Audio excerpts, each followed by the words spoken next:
celebration. Sometimes kids don't always behave. You ever notice that? And they make movies about this, right? They make movies, Dennis the Menace and Ferris Bueller, right? And Kevin in Home Alone. Now I know none of your kids are like this, but the person sitting next to you, that's how their kids are, And especially the kids in the next service. Those kids are really bad, right? And so, but not your kids, right? And of course, there's always Chucky, right? There's always Chucky. And if you don't think you have a Chucky, it might be your Chucky who's tearing apart kids' church right now. And so we just don't know. But sometimes we have these kids who don't behave very well. But I always take comfort in the fact that God was the perfect parent, and even the perfect parent had two kids who didn't behave very well, right? Who he got upset with. And so I take a lot of reassurance in that reality that God had to also learn how to discipline his kids. And the way God disciplined them was by making them have their own kids. That's what God did. What all kids have in common is they really need discipline. And out of all the subjects you can talk about in a parenting series, this has to be one of the most challenging ones, right, is discipline. You're walking on a parental minefield when you talk about discipline. Psalm 139:14 reminds us that we are fearfully and wonderfully made. Today, our focus is not so much on the kids who are wonderfully made, it's the ones who are fearfully made we're going to talk about today, right? In those moments where we go, oh my goodness, I did raise this, right? And so we continue our series called Parenting Things. It's kind of a takeoff of the Netflix show Stranger Things about kind of this underground, upside-down world that's affecting everything that people are doing. And we said in the series weeks ago that the underground world, the upside-down world is real. The Apostle Paul says our battle is not against flesh and blood. Our battle is against spiritual forces. And so we have to, as Christians, we can't just parent with a physical mindset, but a spiritual mindset of a spiritual battle raging around us. And one of the common ways that parents parent today is through fear. We talked about fear-based parenting and how unproductive and unhealthy it actually can be. Protective parenting and performance parenting, permissive parenting, where we just kind of give in. And we say we're not going to do that. We can have what we said was faith-based parenting that prepares our children for life. And that's what this series has been really about. How do we prepare our children to love God, to send them out as disciples who make a difference in our world?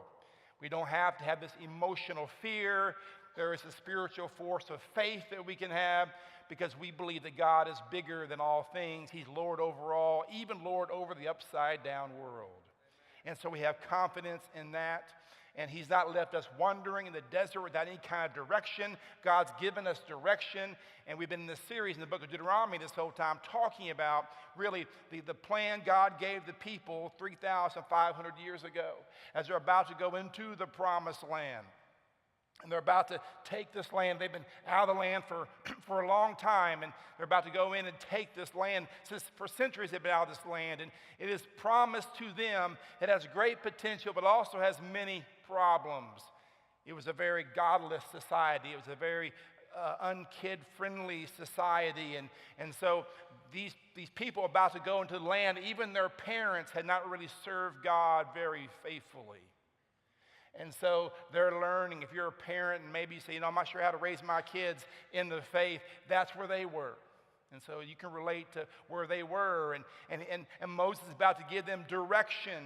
And he says here in Deuteronomy 6:1, these are the commands, decrees, the law, and the laws of the Lord your God directed me to teach you to observe in the land that you are crossing the Jordan to possess, so that, he says, so that you may enjoy a long life.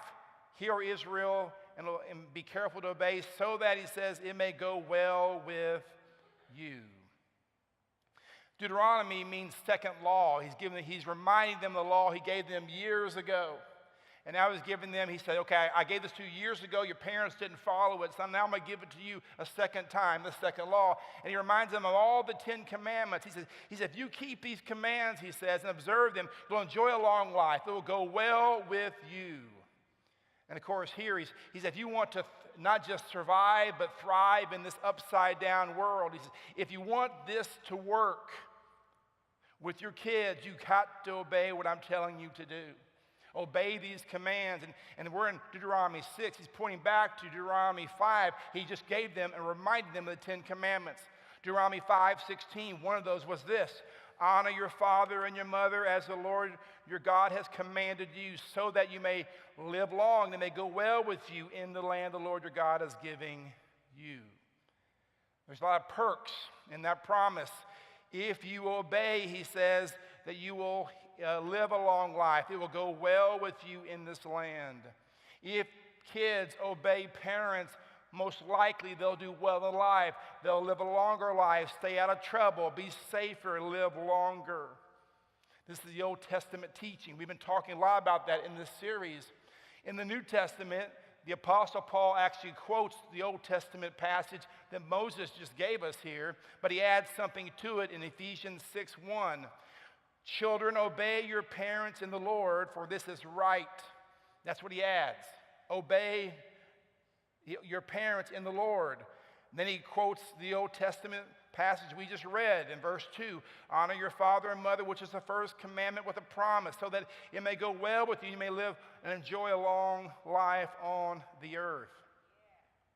He says, parents, he says, you have a role, but also children have a role. They're to obey their parents. They're to honor their parents. The position of this fifth commandment that Moses gave, that really God gave through Moses, is very important because there are only 10 commandments, and that's the fifth commandment. The first 4 commandments are the first table of the law. They're all vertical, dealing our relationship with God. The remaining 6 commandments are actually with the second table of the law, and they deal with actually our relationship with one another. And the very first commandment in the second table, the very first commandment of horizontal relationships is, children, honor your parents. The relationship between a parent and a child is the most foundational relationship in society. Before he talks about not killing or not stealing, before he gets into all these other things, not lying, he says, children, honor your parents. And the purpose is pretty clear as to why that is. If a child can get under the parent and learn to honor the parent, the child will learn to honor authority. The child will learn to how general relationships are supposed to work. A child who will not honor or obey his parents never understands authority, will have trouble with authority later, will have a hard time with relationships later. All human relationships are based on what is learned through the obedience and honor of a child toward his or her parent. Paul says this is right. This is the right thing to do. And he gives us promise. It may go well with you, and you may enjoy a long life on the earth. He talks about quality of life, right? It may go well with you. Quantity of life. You'll enjoy a long life on the earth. A lot of time you're given on the earth, he says. And so when children obey and honor their parents, it is not only right, it benefits them. Now, parents, you say amen, right? Because you go, it's right for them to obey me, but I wish my kids would understand it's the best thing for them. It will go well with them, and they will live a longer life, and they simply do what I say, right? There are people who debate today whether or not the 10 Commandments are still applicable because we live in a time of grace. But the Apostle Paul, who wrote a whole bunch about grace, is quoting a 10 Commandment. And he says, they are very important, and they have weight. And he says here, the children are to obey their parents in the Lord. So now we see the children's responsibility. What's their responsibility? Children are to obey their parents. That's outward action, right? their outward action, the word means to hear under. They hear under their parents, or they're under their parents. They hear what they say, and they submit and do what their parents say. Obey their parents in the Lord. The only time it's okay for a child not to obey his or her parent is when the parent's asking the child to do something that's outside of the will of God. Whenever I was a teenager, I became a Christian, and shortly after that, I sensed God calling me to ministry, and my parents discouraged me, told me not to do it, and even disciplined me for going to church, believe it or not. And yet I disobeyed my parents. Are you glad, right? There is a time to say no to your parents if they're making you say no to God. But most of the time, our kids can't play that card, right? And so most of the time, our kids need to obey us. But even when we disobey our parents, for whatever reason, because we're trying to follow God, we still must do it with respect and with honor. He goes on there and he says, in verse 2, honor your father and mother. Children are to honor their parents. That's inward attitude. So obedience is all about outward action. Honor is about inward attitude. There's a lot of weight in this word. It means reverential respect. Right? And by the way, when you become an adult, you no longer obey your parents because now you're out from under them. But we always honor them. You might outgrow obedience, you never outgrow honor. You become an adult, you do your own thing, you don't have to obey everything they say because you're an adult now. You're accountable to God now for your actions, not them. But we are to honor our parents in everything. If you are a parent of an older child, stop trying to make them obey you. That's not their job, but they should honor you. We never outgrow honor. And what I love about the fifth commandment is it's focused on attitude, not action. Honor your father and mother. Paul adds obedience to kind of flesh it out. That's helpful. But honor goes deeper than just mere external actions. Honor addresses issues like anger or reluctance or defiance. It points us toward respect. Mere external obedience is never the goal with your kids. Just do what I say. That should never be the goal.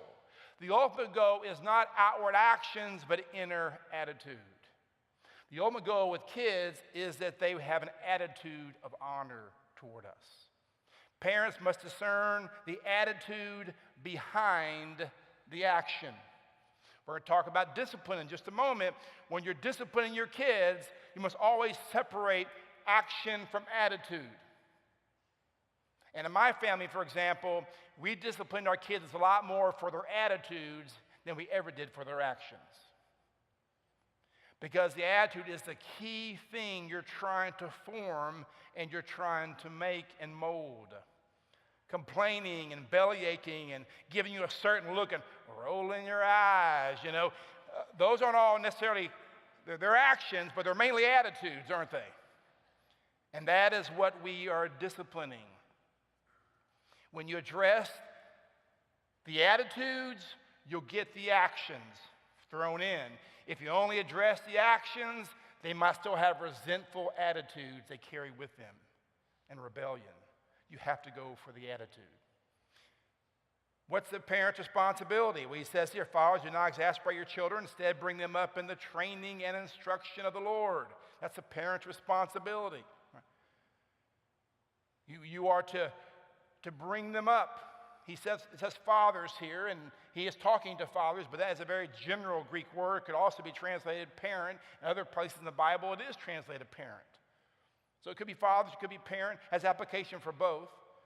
He talks about a wrong way and a right way. The wrong way is exasperating my children.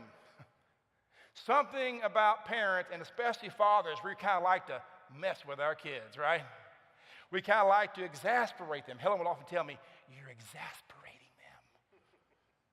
them. We just kind of like to mess with them, right? But he says, don't do that, he says. Now, this is a very countercultural statement back in that day and time, because in Rome, in that day and time, the fathers ruled. There was something called the father's power. The father had complete authority. In fact, children were property. A father could disown his children, beat his children, sell his children into slavery, even kill his children without any penalty under Roman law. The father had complete power and authority over the family, and yet, Paul says, don't exasperate them.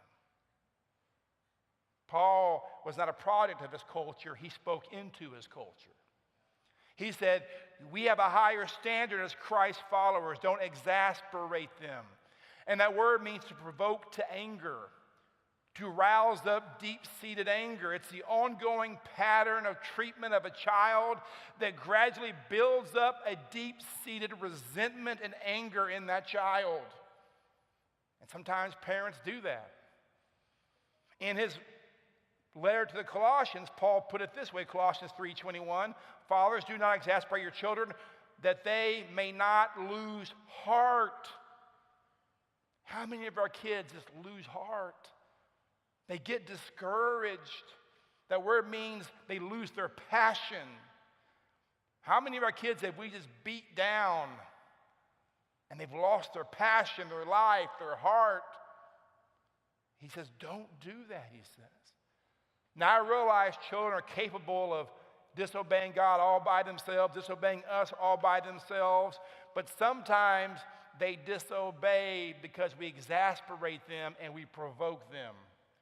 Remember Pastor Jerk? Those who are laughing were here last time I talked. The rest you need to listen online.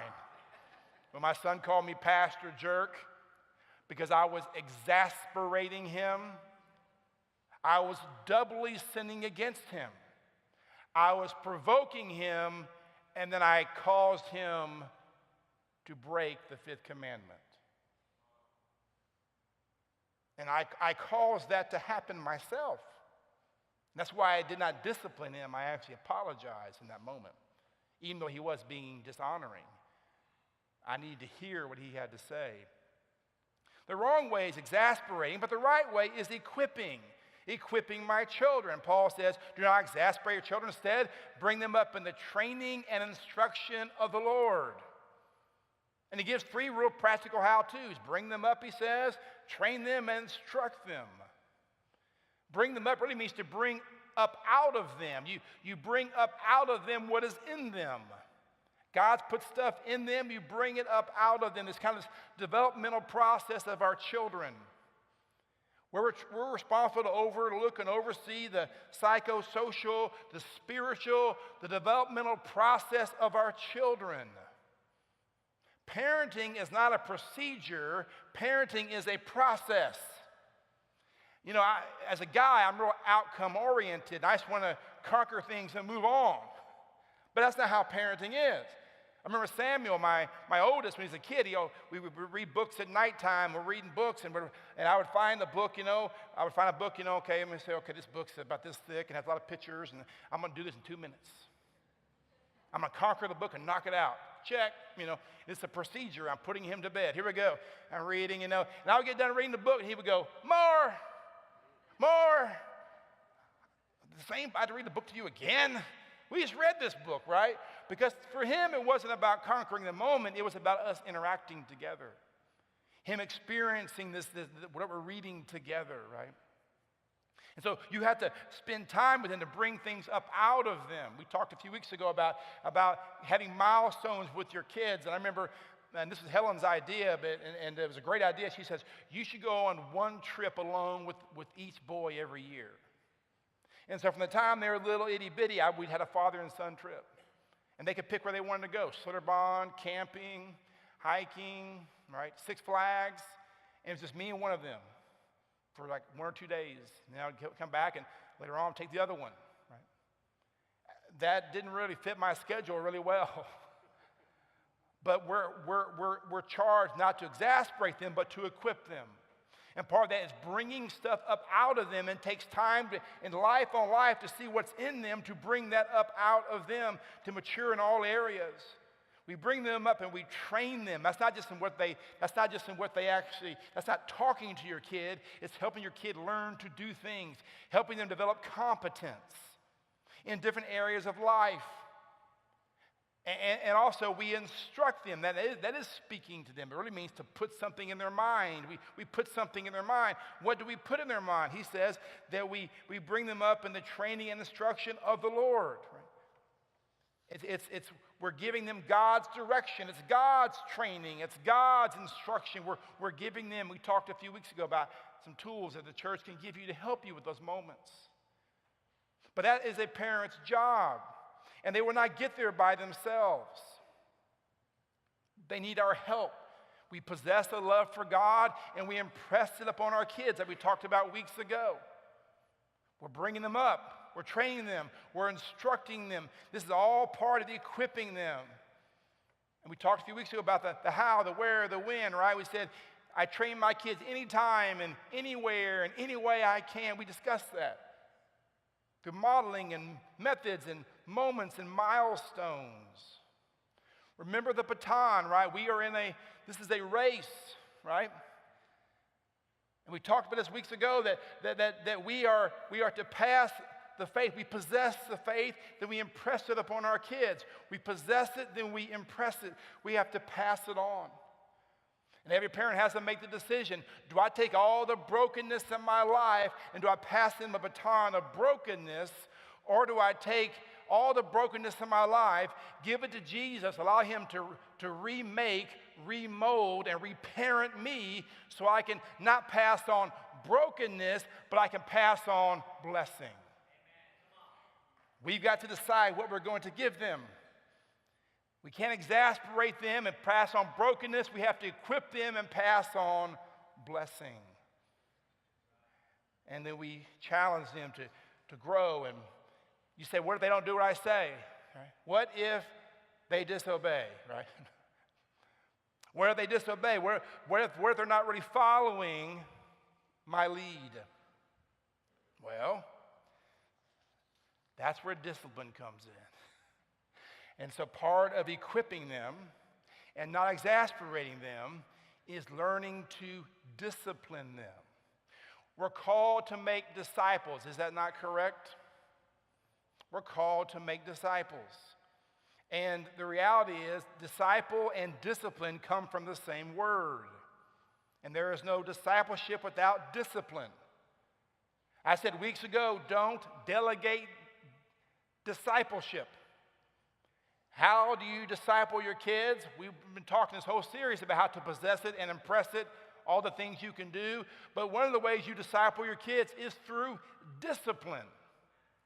You've never thought that when your kid is being disciplined, you're discipling them probably, but it's exactly what you are doing. They need to be discipled. A disciple means to learn. And one who learns. It's one who learns. And so when they learn from a person, that's called discipling. When they learn from pain, it's called discipline. Right? But they are still learning, and that's part of God's plan.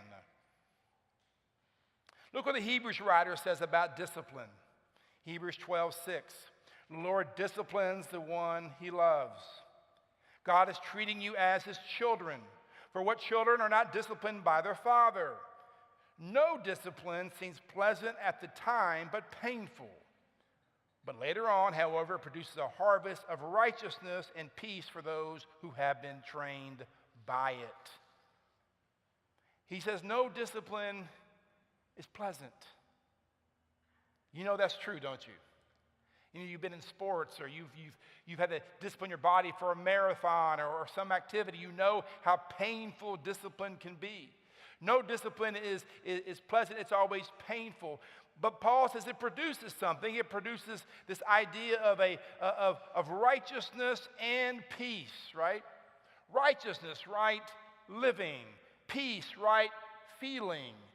Right living, right feeling. Our kids can experience this, and they can be trained, he says, as we discipline them. Or he says, really, as God is disciplining us, this is what he says, what happens?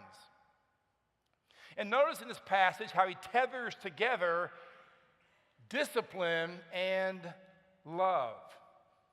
Now, I didn't read the whole passage. Had I read the whole passage, the context of it is this. The Apostle Paul is saying, just as a father will discipline his children, so God disciplines us.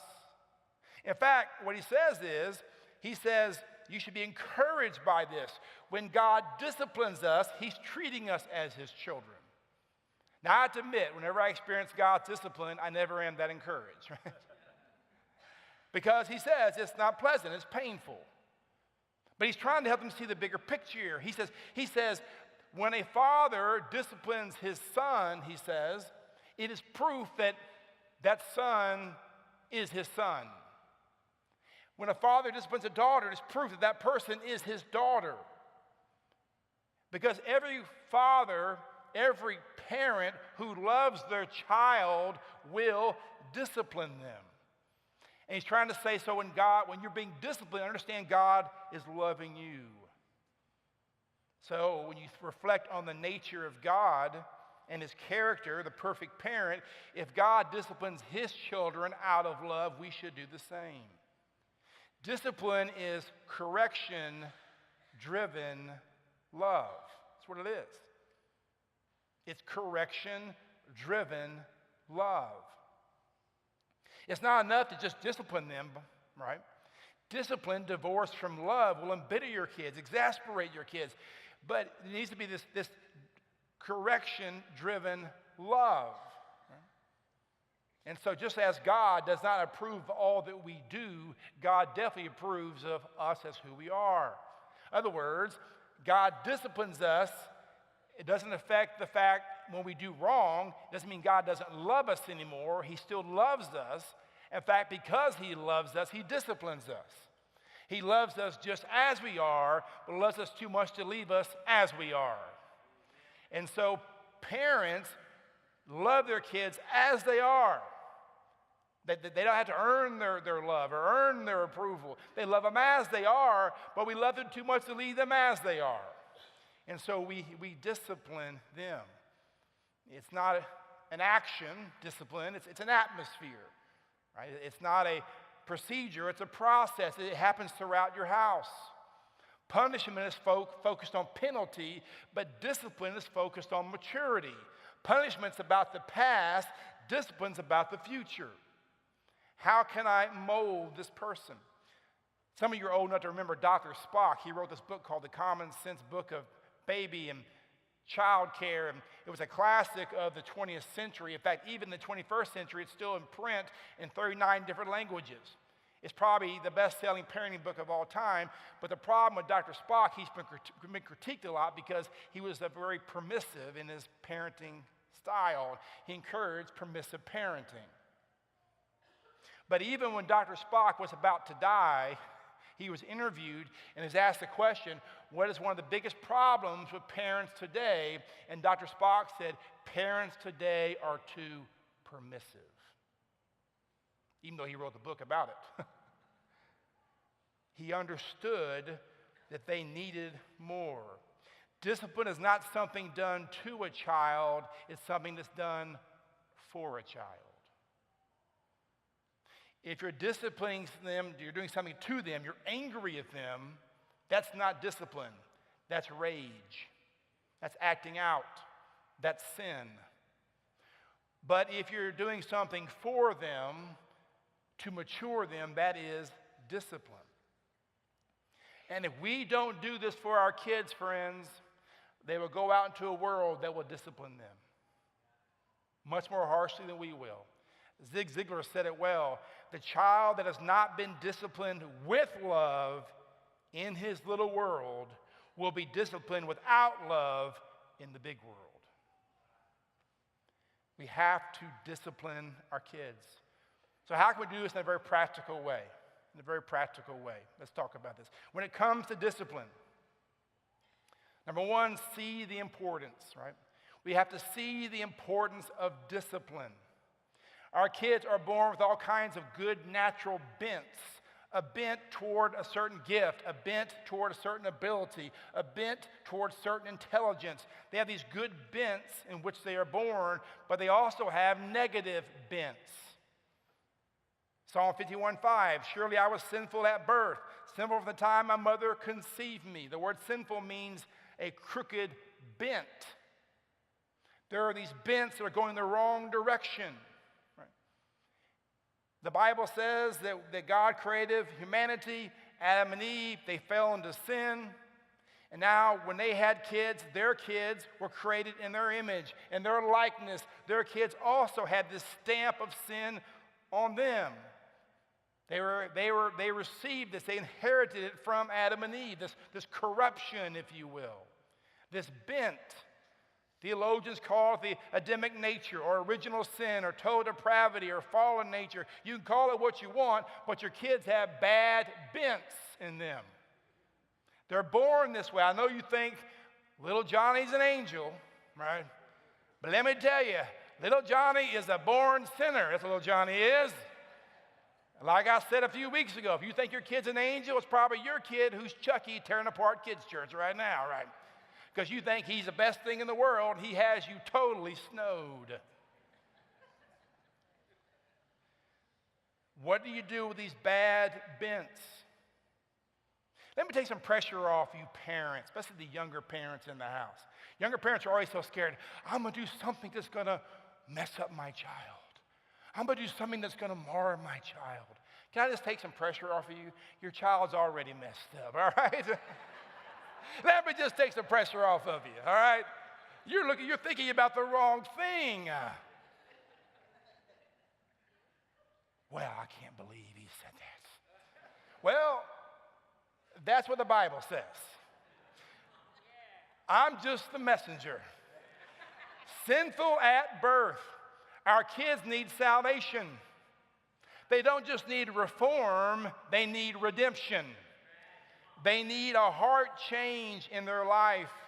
And if we don't do something about the bent that's going the wrong direction, that bent that's going the wrong direction will take their life in a wrong direction. The way to deal with the bent is Jesus, salvation, and discipleship, discipline. That's how you deal with the bents. We have to learn to address them. Proverbs 22:15, folly is bound up in the heart of a child, but the rod of discipline will drive it far away. Sin is in their hearts, it says, but discipleship and discipline drives it away. Parents who fail to discipline their children fail to correct the bent in their life, the folly that gets them going down the wrong path. Proverbs 13:24, whoever spares the rod hates their child, but the one who loves their children is careful to discipline them. If refusing to discipline your kid is a sign of love, permissive parenting is not a sign of love, it's a sign of hate. To love is to discipline. Now, I know I can already see some of you mothers, all this talk of rods. I see your arms crossed. Now you're just giving me evil eye. I see you. I see you. You need to understand something. When the Bible uses the term rod, don't let your mind go too crazy. Remember the Psalm 23 about our wonderful shepherd? The Lord is my shepherd, I shall not want, right? He guides me beside quiet waters, right? He restores my soul, right? Right? Even though I walk through the valley of shadow of death, I will fear no evil. Why? Because verse 4, your rod and your staff, they comfort me. The rod was a symbol in Scripture of correction that led to protection. Correction that leads to protection. I would even throw direction. Correction gives you direction for protection. The reason we love the rod and the staff of the shepherd is not because he's beating the sheep. It's because he's directing, correcting direction, redirecting, and giving protection. So, corporal punishment, to spank or not to spank, I know there's a lot of disagreement on that. In my view, it depends on your child. It depends on circumstances. But the reality is, what is essential is discipline. We have to discipline. We have to correct them and direct them so we can protect them. I like the tongue-in-cheek translation of Proverbs 23:13 in the Good News translation. Don't hesitate to discipline your children. A good spanking won't kill them. As a matter of fact, it may save their lives. There's some wisdom you need to really read on there. Proverbs 29:15, a rod and reprimand impart wisdom, but a child left undisciplined disgraces his mother. Man, that will rip your heart out. That is a difficult truth. If we leave kids in their an undisciplined state, if we leave kids in their natural state with their bents that are going the wrong way, if we don't interfere at all to give correction and redirection, if we don't do that, they will end up disgracing. He's referring here to a child that's left in this natural condition, a child who is not being disciplined by his parents. But I love what verse 17 says. Verse 17 says, discipline your children, and they will give you peace, and they will bring the delight you desire. As a parent, we know the times we fail to direct our kids, that it can bring disgrace. But in times we do discipline them, it brings delight. It brings delight, it brings peace as you see them making good decisions and moving forward. And that's the positive. And by the way, discipline isn't always negative, by the way. Part of discipline is even offering rewards, right? That's the positive side of discipline. Rewards. You teach your kids to do the right things by rewarding them in some way. Well, I'm not going to bribe my children. Well, that's okay. But you might think about it. I wouldn't call it bribery. The Bible's filled with bribery. It's called rewards, right? Blessings and crowns and honor, positions of authority, right? Doesn't our Heavenly Father motivate us with rewards? There is a sense of reinforcement, this natural reinforcement we have to consider as we raise our kids. Most of our kids have, or too many of our kids have entitlement mentalities. We reward them for nothing. But if they do well, we should reward them for something. And so we correct them when they're doing wrong, but we can also reward them when they're doing well. Now I know when you're trying to reward your kids, it can get messy. I believe me, I've experienced that. I remember my kids were little. My youngest son, my oldest son, was only about 6 or 7, but he loved watching Cops. And so we'd watch Cops. He would watch it every Saturday night, I think it came on. We'd watch it. He loved watching it, right? And this episode was about, are there any kids in here? This episode was about prostitution, all right? And so Helen says, I don't think he should be watching that. And of course I said, honey, it's not going to show anything. They're just getting arrested. It's all right, right? He likes watching Cops, right? So we're watching Cops, right? And then Samuel, he's very inquisitive. Daddy, he says, about 6 or 7, what is prostitution? And Helen leaves the room.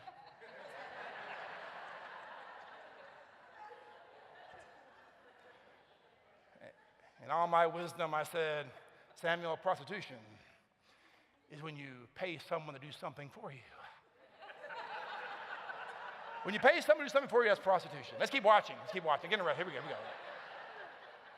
Fast forward about an hour later, it's bath time, and I give him Samuel a bath, and his little 3 to 4 year old Daniel's in there too. They're in a bathtub together, and I'm pouring water, Now, Daniel did not like having his hair washed. So I'm trying to put water on his head. He's like, oh, and I go, dude, let me wash hair. And I got lazy. I didn't discipline him. He kind of had a bad attitude. I tried to bribe him. Dude, if you let me wash your hair, I'll give you $0.25.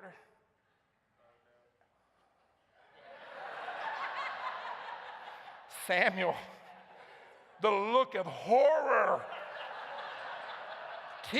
I'm not exaggerating, tears welling up. Daniel, don't do it. You'll get arrested for prostitution.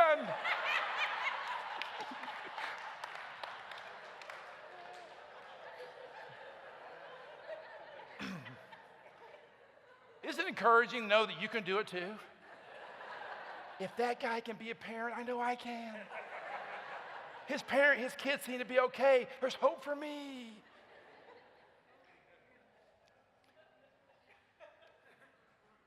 See the importance.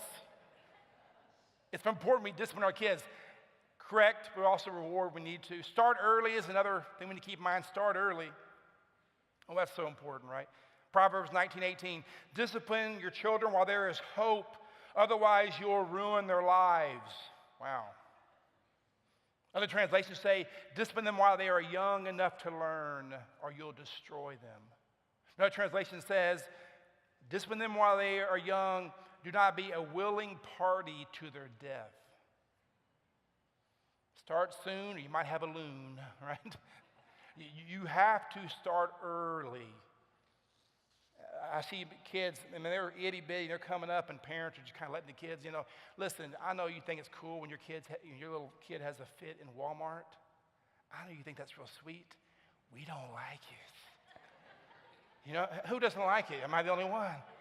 Please, I know they're only this big, but they are learning now, how do I act? Right? How do I appropriately express my frustration or my anger, right? In fact, if you talk to those who know, they'll say, social scientists, by the time a child is 9 years old, all their behavior patterns and attitudes are pretty much set for life. 9. I was reading this past week, somebody at the University of Chicago says it's by age 4. And someone else I read says by age 3. You know what that means? You know what that means? If your kids are over in kids' church, don't even pick them up today. They can take care of themselves. They have it all figured out already. Just go home, they'll meet you at the house. I don't put a lot of stock in some of those statements, but here's the point. You've got to start early. You've got to start early. And when they're young, it's easier to build boys than repair men. You've got to start when they are young. As Homer Phillips said, the time to start correcting your children is before they start correcting you. You got to decide who are going to be the parents. Will this be a kid-centric home or a parent-centric home? Or most importantly, a God-centric home? God, parents, child. Don't flip it around the other way. They're too young to be in charge. Start early. Next, set clear expectations and consistently enforce them. It's very important that we put boundaries in place. Can you imagine an athletic contest without any kind of stripes on the field? How do you know how to play? How do you know if you're in bounds or out of bounds if there are no stripes, there are no boundaries? You're only going to have chaos and you're only going to have anarchy. The arena of discipline needs to be clearly marked with clear boundaries. Colossians 3:20, children, obey your parents in everything, for this pleases the Lord. In everything. Obey them. The idea is in everything. You don't leave one single line unmarked, parents. Your kids should obey because they know what to obey in everything because you've laid out everything for them. And you have to be really clear with them. Clear. Don't just say, go take a shower. Say, it's time for you to get clean. How many know the difference? My mom used to tell me, go take a shower. I've been taking a shower, and it'd be summertime, right? I'm at the pool every day swimming. I didn't wash my hair all summer. I'm blonde. By August, I had green hair. Are you taking a shower? Oh, I'm taking a shower. I'm taking a shower. I'm dancing around in there, for 2 minutes, right? I'm not putting soap on my body. I'm not washing my hair, right? You have to be really, really clear. They need limits. They need structure, right? And structure is more important than setting limits. Setting limits is like, don't touch this and don't touch that, don't touch that. Structure is you child-proof your house with plugs, right? Cover the plugs up, and that's structure. The more structure you have in your house, you don't have to be so busy trying to set limits because the structure helps guide your child. In their book, Boundaries for Kids, Dr. Henry Cloud and Dr. John Townsend said, boundaries with kids isn't about making your child do anything. It's much more about structuring your child's existence so that he experiences the consequences of his behavior that's leading him to be more responsible. And so you put structures in place for your kids. And you're real clear about what to expect and what not to expect. And when they violate a boundary, you have to enforce that. Right? You have to actually consistently enforce the boundaries that you put in place for them. Don't be the etch-a-sketch parent who's constantly erasing boundaries, right? Ever heard those parents? If you do that again, one more time, I'm not going to tell you again, right? I mean it this time, right? That is not being consistent.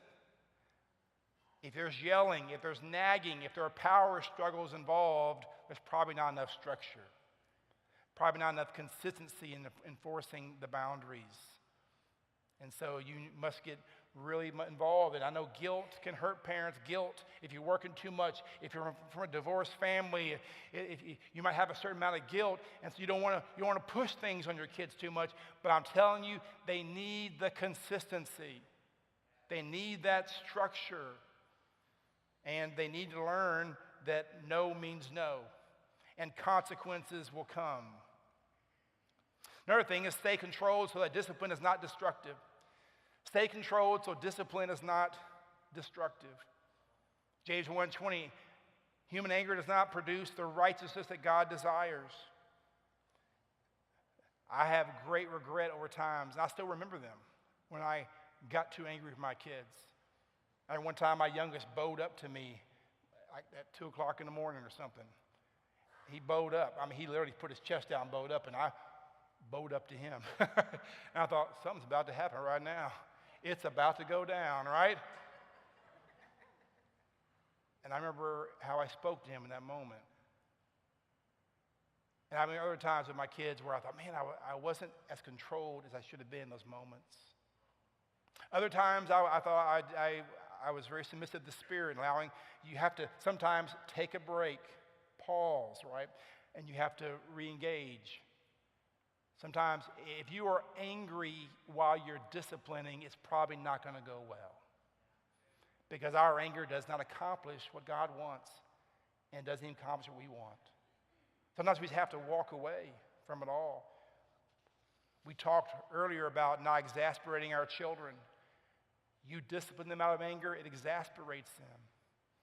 If you're blaming them, always blaming them, never praising them, if you're always insulting or name-calling or embarrassing or humiliating or being too controlling, too many petty rules that are unreasonable, too many boundaries, too many limits set, if you're disciplining anger, discipline in public, discipline inconsistently or never telling them why or without love, or if you show favoritism, or if there's a verbal abuse or physical abuse, these are all ways that are out of bounds, right? These are ways that were out of control.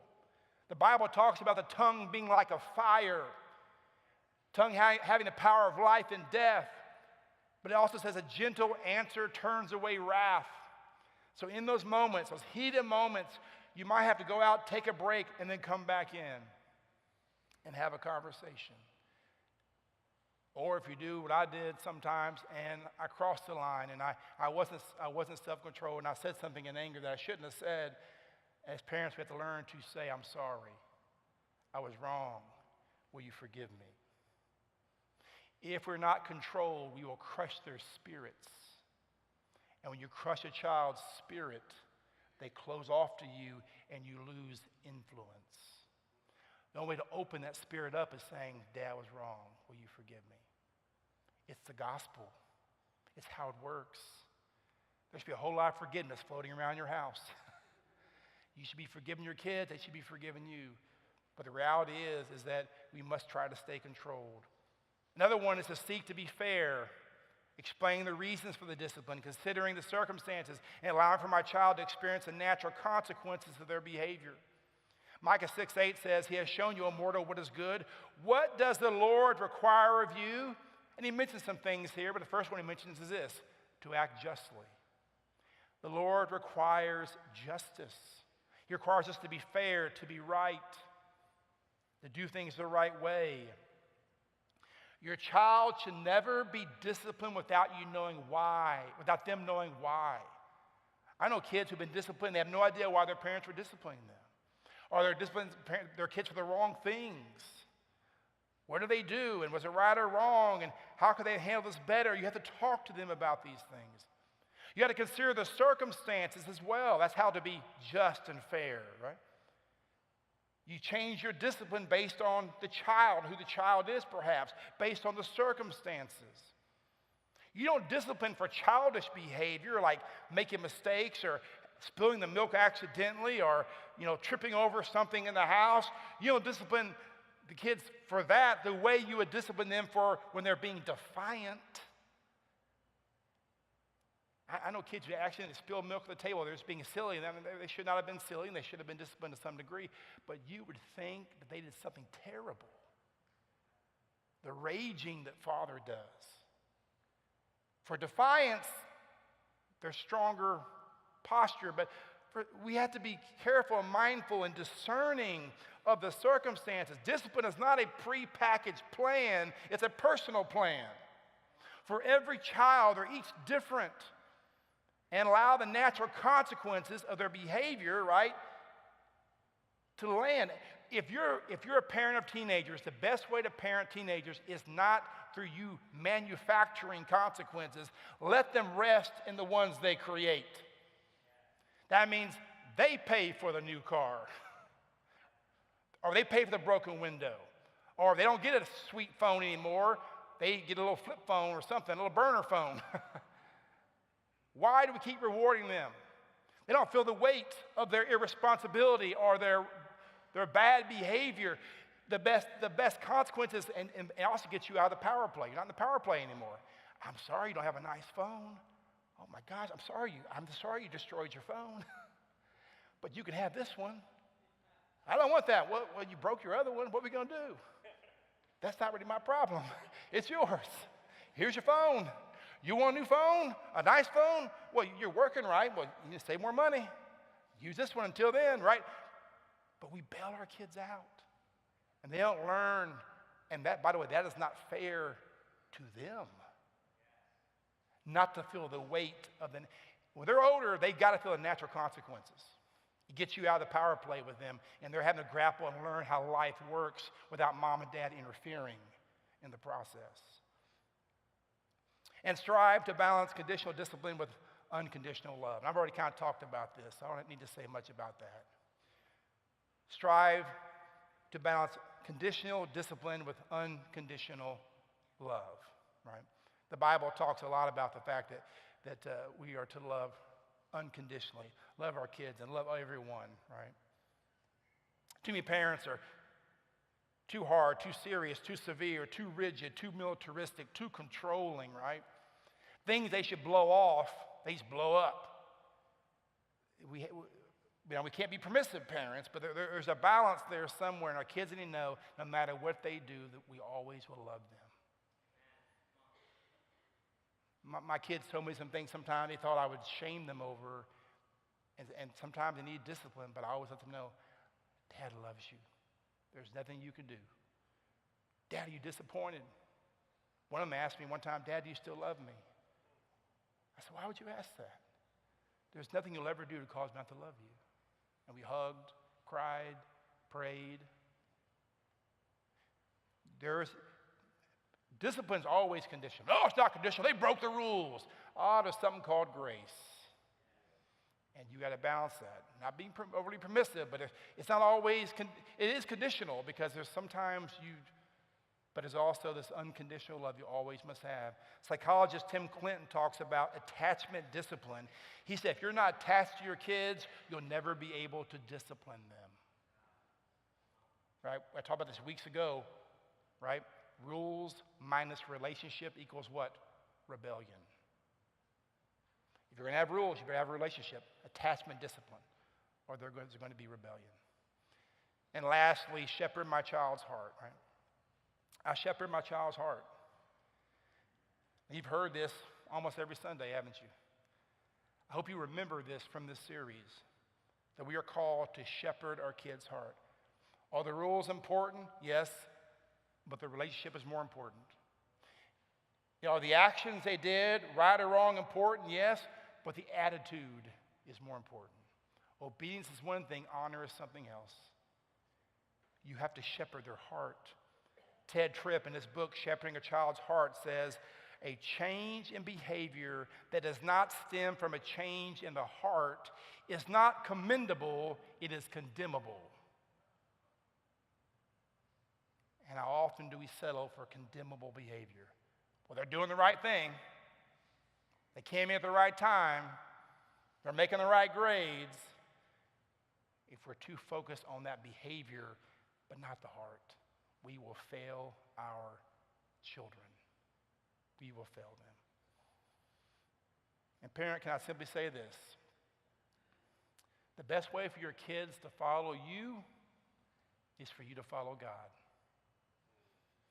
If I want my children to be willing to submit to my discipline, I must be willing to submit to my Heavenly Father's discipline. If they see you bucking God, not submitting to God, not obeying God, not honoring God, you're teaching them how not to honor, obey, and submit to you. And so as we possess it, then we can impress it. But you can't impress what you don't possess. I'm going to ask the worship team to get back in place. We'll sing one last song.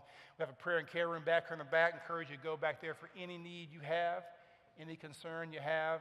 Look forward to seeing you next week. At what time? 10:30. What time? 10:30. We're going to party like it's 1997. Dun, dun.